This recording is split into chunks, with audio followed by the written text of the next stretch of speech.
Hey everybody, Smart Silver Stacker here. Hope you're doing well. If you tuned into the channel last week, you might recall that I had forecast a potential crash in the silver price related to uncertainty surrounding the August 1st tariff deadline, and also from a technical standpoint, this breakdown from this orange rising wedge in the silver price as silver approached the top end of a range that it has been trading within for the past several years. But since that time, we did get a slight correction in the price of silver, but it looks like that's over. Silver touched just over 36 bucks. It bounced. Right now, it's almost back up to $38. New data has been released with major implications for silver. It has changed the outlook for the metal significantly to the upside. So we'll examine some of that data in just a moment. And also, we're going to look at the long-term chart of silver from a somewhat fresh perspective, because the long-term chart suggests that a major move in silver is right around the corner. So let's get to it. Buy your gold and silver at SD Bullion. Right now, new customers can get gold or silver at spot by visiting sdbullion.com/new. All right, so here's the data. Kind of old news at this point, I guess, on August 5th. This was released Friday, August 1st. Non-farm payroll data showed significant weakness in the U.S. job market. Now, in July, jobs were up 73,000. That was less than expected. But the really significant data was the revisions to the May and June data. May was revised downward from 144,000 jobs to just 19,000. June was revised down by 133,000 jobs from 147,000 to just 14,000 jobs created. So that is more than 250,000 jobs that were reported, which actually didn't exist. I mean, to the extent that you can believe anything regarding the government jobs data, and this isn't just related to the current administration, this goes back to Biden. I mean, there were always, these huge revisions downward in these BLS reports. And it's important because even though the numbers may be cooked, they may be fake, they are having a major effect on markets, and markets and investors buy into these. And I don't think it's any surprise to anyone who understands the true nature of our economy that it is weaker than expected, that we don't have this great jobs market that the president has been telling us about, that Fed Chairman Jerome Powell has been telling us about. And again, this isn't just about the current administration. This goes back years. They always want to paint a very rosy picture about the economy, but that's not what's happening. And to the extent that jobs are being created, it's simply because of the expansion of debt at all levels. You can add some jobs, you can pump up the economy if you're borrowing trillions of dollars and spending those into the economy nonstop. But stop the borrowing and watch what happens to our debt-addicted economy. But the good news is, for those who don't want the economy to come to a screeching halt, is that there's going to be a lot of debt created and the borrowing is going to continue. So we got this announcement a couple days ago about Fed Governor Adriana Kugler. She's going to be resigning early from the central bank's board of governors. So this is going to give the current President Trump an opportunity to appoint a board member more in line with his way of thinking, which he has openly announced means significant cuts to the federal funds rate. He thinks it should be 3 percentage points lower than it currently is, somewhere around 1%. Currently, it's around the mid fours. So that means we're going to have more doves in the Fed, and eventually, Jerome Powell is going to get replaced as well.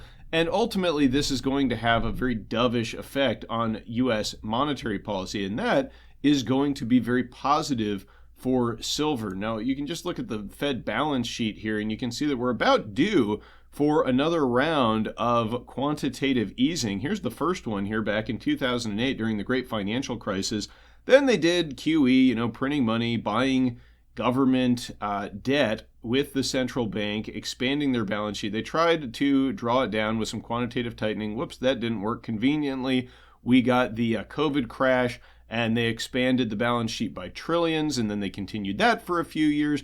It peaked here, started coming down. We had the banking crisis in 2023, had to get in there and buy some more debt, And now we're actually down to the levels that we were at basically right at the end of that first spike of COVID stimulus. But you can see that the curve on the balance sheet drawdown is getting flatter and flatter. And I suspect that sooner rather than later, we're going to see this number spike back up. And the foundation is currently being laid for exactly that move. Now, when that occurs, it's going to have a tremendous upward effect on asset valuations across the board, but in particular hard assets and hard monetary assets like gold and silver. Now, this is a long-term chart of silver. It's actually the 3-month chart. So each one of these candles represents a 3-month period. And this goes all the way back to the 1980 high that you can see right here that occurred in Q1 of 1980. This may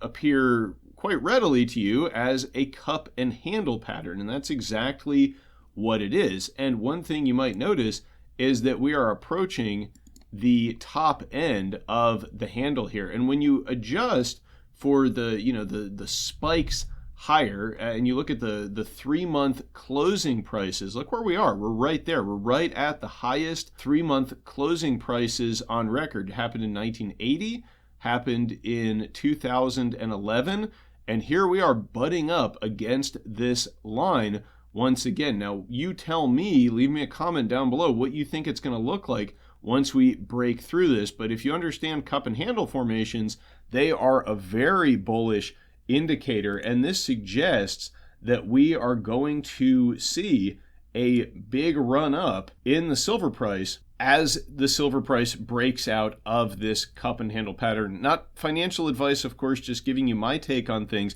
Something else you might take away from this chart is that we have a very positive MACD here. You can see there's a lot of momentum. The histogram here shows that momentum is rising in the silver price. It's picking up steam. And then this purple part down here, this is the RSI, the Relative Strength Index. And it's kind of a measure of how overbought or oversold an asset is. Now, right now, the RSI is around 70, but look at the previous blow-off tops. In 1980, the RSI on the 3-month chart rose as high as 96.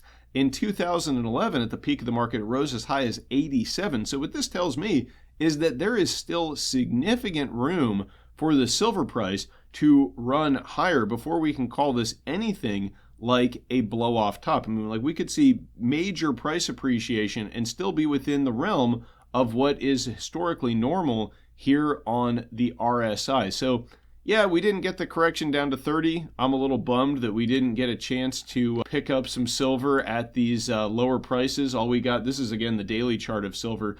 We didn't get a chance to pick up some cheap silver. I mean, if you bought the dip here when silver dropped down into the $36 range, leave me a comment. Let me know what you got. And well done if you timed that well. But with this jobs data, this indicates that there's going to be a lot of pressure on the Federal Reserve to ease moving forward as the economy weakens. Doesn't matter what's happening with inflation. Remember, the Fed's got a dual mandate, right? They have to try to keep prices stable. Now, to them, that means prices rising 2% every year, but the other mandate is to maintain full employment. So when you start to see this serious degradation in the jobs numbers and a slowing and weakening of the economy, then that suggests that the Fed is about to get into these markets and become much more active. And we're going to see a lot of money printing. We're going to see a lot of easy money. And so now is a time to accumulate before we see the silver price break out of this chart, because once it does, it may never re-enter this zone again. I mean, we are sort of in the terminal phases, I think, of this monetary experiment in the fiat US dollar, and the time is drawing nearer when dollar debasement goes exponential. So leave me a comment down below to let me know what you think about the new jobs numbers, what they portend for the metals and the economy as a whole. And thanks for watching, everybody. Stay safe and happy stacking, and I will catch you next time. Smart Silver Stacker, out.